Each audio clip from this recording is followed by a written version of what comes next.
Okay, so this is the sixth episode, the Real Talk 101, episode 139. Alamin natin kung ano yung huling message ni Universe para sa ating lahat. This is a general reading. So kung gusto niyo magpa-book ng full private reading, please leave a message or drop a comment po. Kukuha tayo dito ng isa. Mensahe niya, mystery. Hala! This is Bobcat. So, posible na yung iba sa inyo tinamaan ng barangkulam sumpa at gayuma kagabi. Dahil merong mga misteryong nangyayari sa buhay ninyo na hindi ninyo alam saan galing, paano nagsimula, at paano nalala. Diba? And this is it. The Bobcat teaches you that there is a true power and strength in silence and patience. In order to get what you want, you must be willing to plan, adapt, and above all, have the patience to see your dreams manifest. So ito yun, kapag nagparitual ka, talagang kailangan mo mag-antay. No? Na tumalab siya, mag-manifest siya, depende yun sa lakas ng tiwala mo sa gumawa sa'yo.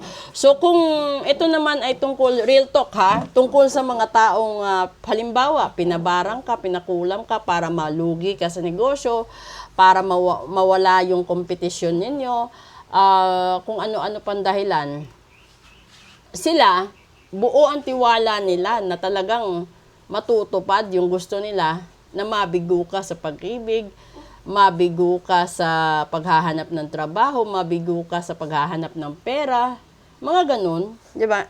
Which is real talk talaga. May mga tao na ayaw kang makitang masaya, makitang nagtatagumpay. May mga taong ayaw din na lalamangan.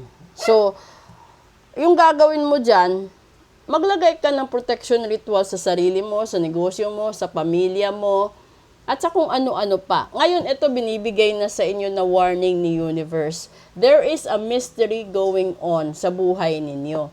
So, malay mo, yung iba kasi, di ba, may nasisense ako dito, mag-asawa, no, nakasal. So, kung kasal kayo, or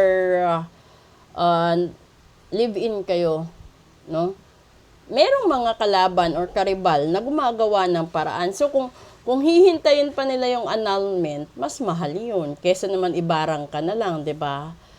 Ganun sila kasama. So, kung sa atin naman, kung nararamdaman mo na parang inaagaw na sa'yo yung taong mahal mo, nalulugi yung negosyo mo, nahihirapan yung kalooban mo, katawan mo, parang lumalala ang sakit mo, ipagamot mo na agad bago pa mag First Friday.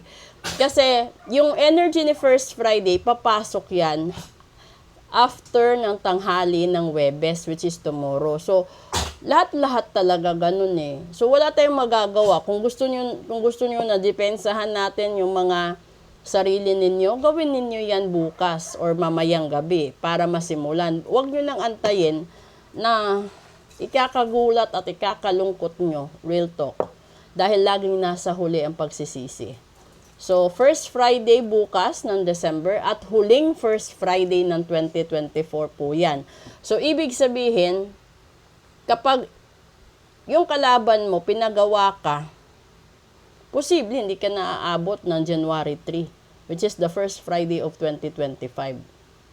Ganun ka-danger yung numero na 3. Kasi kung naalala nyo kahapon na 3, hindi ako nagsimula dahil that's the first Tuesday of December. And then yung first Friday ng taong 2025 is 3 din. So, doble ingat po kayo. Napaka hindi na maganda yung ganon. So, sa gustong magpa-ritual, magpa-cleansing, magpagamot, message lang po kayo. Sa gusto namang malaman kung anong misteryo ang meron sa sayo, sa pamilya mo, at sa negosyo mo, at sa ibang tao, message lang din po kayo. Maraming salamat po.